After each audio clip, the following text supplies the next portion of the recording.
We're here today to talk about personal servers. This is an exciting new feature that's actively under development. We're going to give you a little bit of a sneak peek, or behind the scenes, if you will. It's been a lot of fun to work on this feature, and we hope you're as excited to play it as we have been to build it. With that said, I thought we would start with a little story to give you a background of how we decided to make personal servers. It all started about a month ago. Njay and I were having a duel with Sorkus and Hot Toth to see who could create the coolest building in Welcome to Roblox building. Yeah, now the competition was intense. I mean, bricks were flying everywhere, heads were spinning, noobs all around were getting pwned. After all the dust had settled, we had David over here pick a winner. Obviously, Njay and I won by a landslide because the gear team can't build. But while we were having this duel, we noticed that there was some room for improvement with the current Welcome to Roblox building. Yeah, for one thing, we noticed that building with other players can be very tricky. It's difficult for players to kind of find a common goal of what they want to build towards. And so if I place down a few bricks, someone else can just delete them, and there's nothing much I can do about it. Also, the idea of the base plate is somewhat limiting in that it's small, as someone pointed out in one of their questions, and you can't cooperatively build on someone else's base plate. So even though we were trying to have this cooperative duel, we weren't able to share the similar building zone with each other. Yeah, and the last thing we noticed is that we don't have a built-in safety mechanism for preventing users from messing up their own creations. So for example, I was working on this pretty cool replica of the Eiffel Tower, and I accidentally deleted that critical brick, and the whole thing just came tumbling down. So that was a bummer. So, after this duel, we were looking at this list of items, and we're like, there's a possibility for improvement with the current Welcome to Roblox building mode. And this really ties to the heart of Roblox. It's an idea that's sort of been in the back of our minds. Some of you are probably long-term enough veterans that you remember back in the day, we allowed anyone to build in anyone else's place. And that was kind of hectic and confusing, and it was open to griefers. And so we moved forward. We created group building, which allowed groups to build cooperatively. But that, not everyone's in a group, and sometimes it's a lot of overhead to make a group just to play with a friend for an afternoon. So we thought, how could we address these issues and really make an open, shared building environment for our users? That's how we came up with personal servers. So let's talk a little bit about what personal servers are all about. So personal servers are single world places. Now, regularly on Roblox, games are sharded, and what that means is that you have multiple copies of the same game world, and players are fragmented across all of these smaller games. So with personal servers, we're taking a non-sharded approach, and what that means is that there will be only one instance of your game at a time, and so anyone who plays that game will join the same game. And to support this, we are giving personal servers access to more hardware, so they'll run on their own dedicated server cluster, and they'll have more RAM, more CPU available to them. And so what this means for you guys is that your server will be able to have more players, more parts, and have less lag in general. And so we're really interested in seeing what kind of worlds people build with these additional resources. That's right. Another important feature of personal servers is this idea of persistence. We basically save your place periodically, because we've all been there. We've been working on the school paper or the big rally presentation, or and the power goes out, or you lose your internet connection, and suddenly you have this lost work that you were doing. We really want to take out the worry by saving your place periodically without you having to be involved at all. The way we expose this is we have a list of versions. They're automatically versioned every 5 minutes, and you can revert to any previous automatic save point that you'd like. And an exciting side effect of this idea of auto-saving and persistence is if you have a group of people that you're building with, and you go to sleep for the night, and your friends are still in there and they're building, you can come back the next morning and see what's new and exciting about your personal server. So one of the most important features with personal servers is this ability to restrict access to your place. And so every personal server will come with the flexible and advanced permission system. And you can place users into one of 4 different roles. We have the visitor role, which means that the player can come into your place, explore, and discover all the cool stuff you've built, but they won't be able to actually build anything.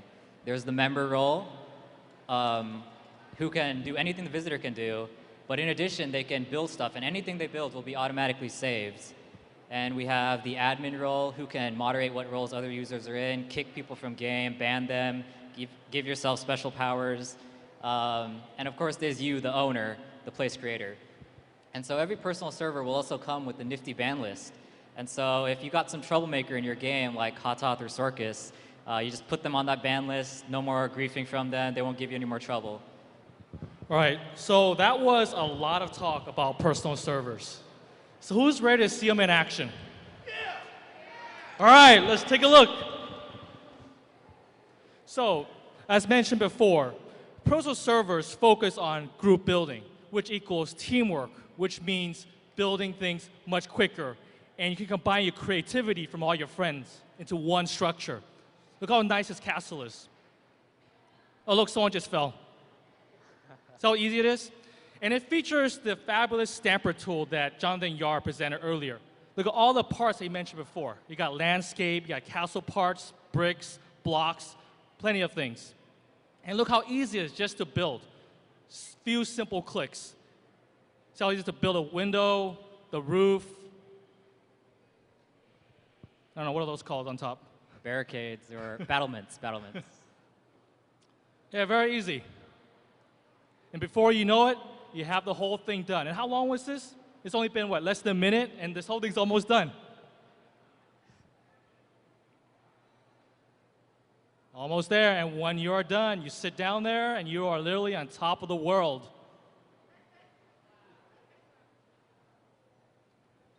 All right, so you guys must be wondering now, how do I make a personal server? It's very easy. Go to my Places page that you're all probably familiar with already. When this feature will be released, you will have 2 buttons on top. Make sure to select the one that says Create Personal Server.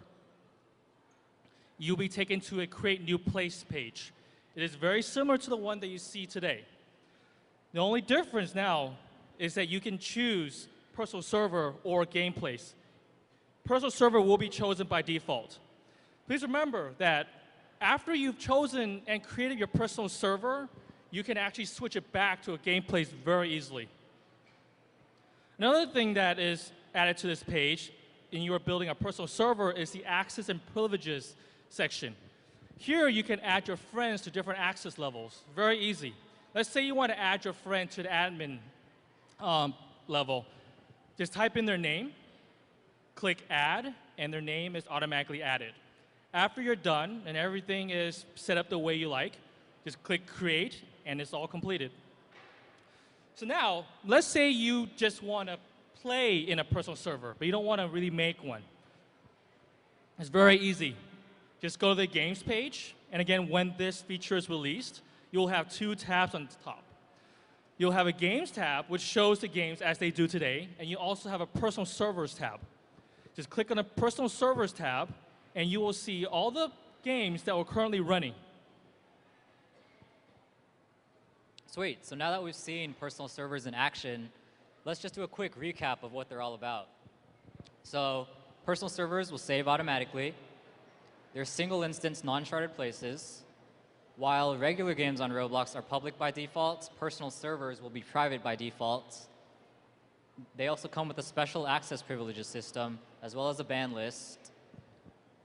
And they will still continue to award tickets to visitors, or tickets for visitors, just like regular places. And you will need Builders Club in order to make your place a personal server. However, personal servers are completely free to play for anyone, subscription regardless. And now we'd like to open up the floor for any questions. Can you use the mic?